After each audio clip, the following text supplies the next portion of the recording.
जय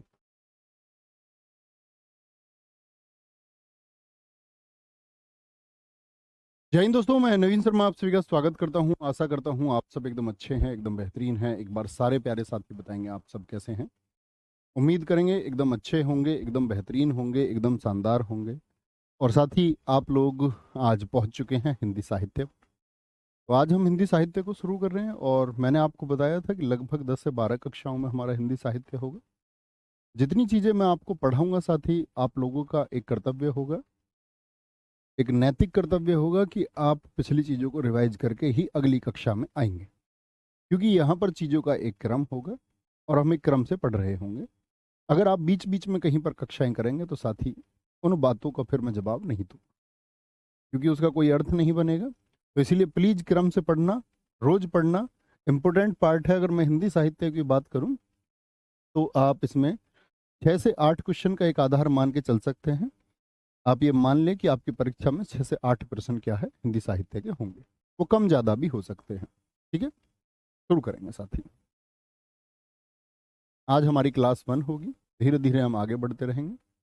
हिंदी साहित्य में वही लेखक और उनकी महत्वपूर्ण रचनाएं, हिंदी भाषा का विकास, हिंदी भाषा कैसे कैसे बनी है और संवैधानिक रूप से उसका किस प्रकार से विकास हुआ, किन अनुच्छेदों में उसका वर्णन है, भारत का संविधान भाषाओं के बारे में क्या कहता है, एक भाषाओं का वर्गीकरण, लेखक और रचनाएं मैंने आपको बता दिया। और उसके बाद में हम बात करेंगे जो पुरस्कार हैं और प्रमुख पुरस्कार किन रचनाओं को और किन लेखकों को मिले हैं। तो इस तरह से हम इसको खत्म करेंगे। सबसे पहले हम एक क्रमिक तरीके से चलेंगे, हिंदी भाषा के विकास की तरफ से चलेंगे कि हिंदी भाषा कैसे विकसित हुई है। ठीक है साथी, एक बार थम्स अप कर देंगे कि आप सब बहुत ध्यान से पढ़ने के लिए तैयार हैं, बातें कोई नहीं करे। तो लिखेंगे, सबसे पहली चीज हम शुरू करते हैं कहाँ से, हिंदी भाषा का उद्भव एवं विकास। हिंदी भाषा का उद्भव यानी कि उसकी उत्पत्ति किस तरह से हुई है और विकास।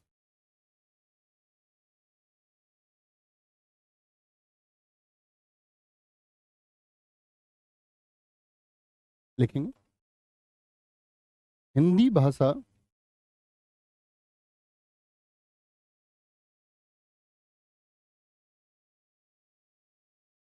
हिंदी भाषा भारत की एक राष्ट्रभाषा लिख दूं क्या मैं, नेशनल लैंग्वेज है। आप कहेंगे नहीं जी, भारत की एक राजभाषा है। पहले तो साथी इस स्टेटमेंट को, इस कथन को समझें। देखो, आप लोगों को एक बात सोचनी है कि हिंदी राष्ट्रभाषा क्यों नहीं है। भाषा 3 प्रकार की होती हैं। एक तो होती है राष्ट्रभाषा, नेशनल लैंग्वेज, जिसको हम कहते हैं नेशनल लैंग्वेज। क्या बोलेंगे साथी, नेशनल लैंग्वेज। एक होती है मित्र हमारी क्या, राजभाषा, जिसको हम ऑफिशियल लैंग्वेज कहते हैं, ऑफिशियल लैंग्वेज। और एक होती है हमारी राज्य भाषा। पहले तो इन तीनों शब्दों का अंतर आपको पता होना चाहिए। राज्यसभा लिख देता अभी मैं, राज्य भाषा, इसको हम साथी कहते हैं आपका स्टेट लैंग्वेज, स्टेट लैंग्वेज। देखो, स्टेट लैंग्वेज से आप समझ सकते हैं जो किसी विशेष स्टेट के लिए हो। जैसे आप लोग जीएस में पढ़ते होंगे इस बात को कि नागालैंड की भाषा क्या है, तो आप सबका उत्तर आएगा भैया नागालैंड की जो भाषा है वह है आपका अंग्रेजी है। यूपी की बात करते हैं, उत्तर प्रदेश की हिंदी है। द्वितीय आपकी किसको घोषित किया हुआ है, उर्दू को घोषित किया हुआ है। तो हर राज्य की एक भाषा होती है, उसको हम स्टेट लैंग्वेज कहते हैं। ये तो राज्य में होगी। राष्ट्रभाषा होती हैं जो पूरे देश की एक भाषा हो, जैसे चाइना मंदारिन हो गया। राजभाषा क्या होती है, जो कामकाज की भाषा या अन्य प्रयोगों में लाई जाए। तो भैया हिंदी राष्ट्रभाषा क्यों नहीं? आप सब लोगों को पता है कि जब आपका राज्य पुनर्गठन आयोग था, आप सब लोगों ने पॉलिटी में पढ़ा होगा, तो हिंदी को जैसे ही राष्ट्रभाषा बनाने की ऊपर आपका एक बहस छिड़ी, एक जोर छिड़ा, दक्षिण भारत के जो राज्य हैं उन्होंने विरोध कर दिया, क्योंकि उनकी भाषा तो हिंदी नहीं है।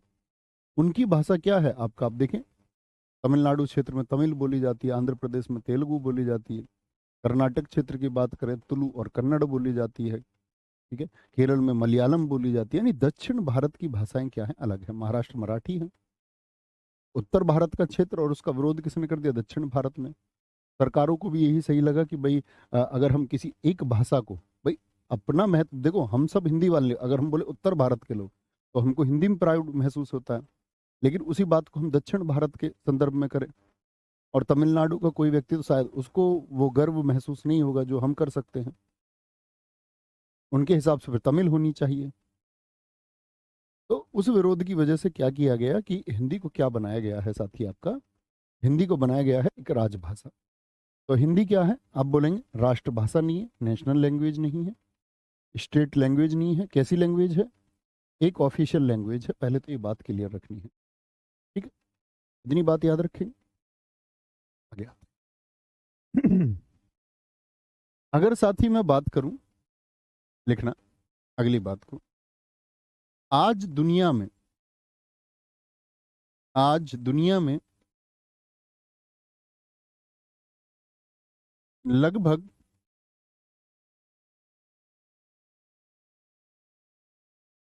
3,000 से लगभग 3,000 से 3,200 भाषाएं बोली जाती हैं। पूरी दुनिया की बात कर रहे हैं, भाषाएं बोली जाती हैं, बोली जाती हैं, जिन्हें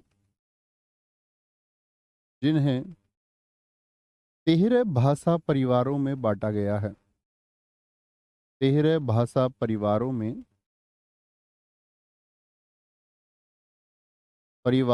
बांटा गया है, अलग अलग देश के हिसाब से, अलग अलग महाद्वीप के हिसाब से। तो हमको 13 नहीं पढ़ने हैं, पहली बात तो ये।